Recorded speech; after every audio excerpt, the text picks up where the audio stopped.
So I'm back for another day on the van. I've got some insulation tape, so I'm basically going to cover all the gaps of the van, make sure it is basically completely sealed, and it's got that vapor barrier. I was trying to think of the name then. So completely vapor barriered, and then hopefully should be good to go. I've also got to do the roof as well.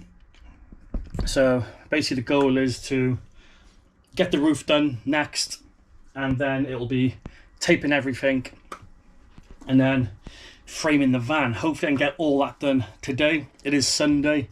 Saturday I got caught up with a lot of stuff, so didn't manage to get back to the van on time and do any work yesterday, but that's okay.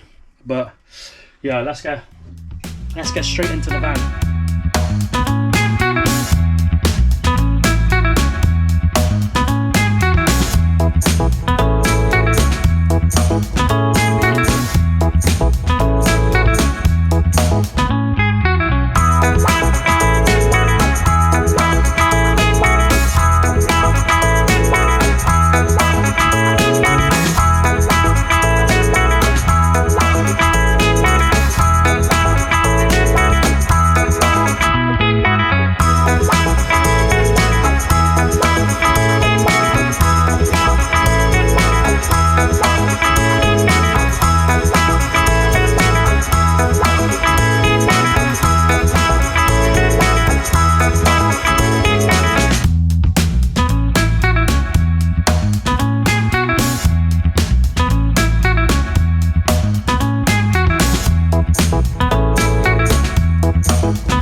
Welcome back to the van. So as you've just seen, just took down the bulkhead, and let's just say it made a massive difference. So I didn't think it would take up that much room, but I'm currently at my parents' house, so on the driveway now.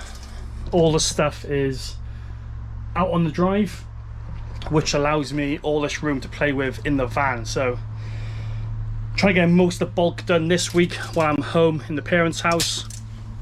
But yeah, the plan is now to insulate the flooring, get flooring down, and then look at doing the back of the van. So insulate, plywood, the walls, and then build the bed. That's the plan for this week.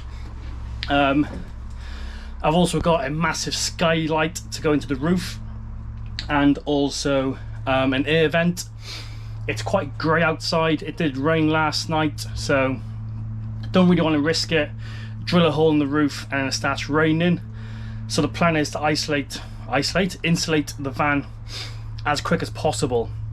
But let's see how much room I gained from removing the bulkhead. So yeah, obviously all this is going to be cleaned. Just remove the bulkhead. As you can see, the screws here, there's a little screw holes. That's pretty much where the bulkhead come in, and then it come out here and then bent up. So pretty much where this line ends is where the bulkhead was. So pretty much I've gained an extra 7 inches. So yeah, pretty much removing the bulkhead, I've gained just an extra 7 inches of floor space, which is massive when it comes to basically camper vans, making as much room as possible. But yeah, that's the big job done. Sweep and hoover the flooring, mop it, and then we can start insulating the floor with some more DODO matting.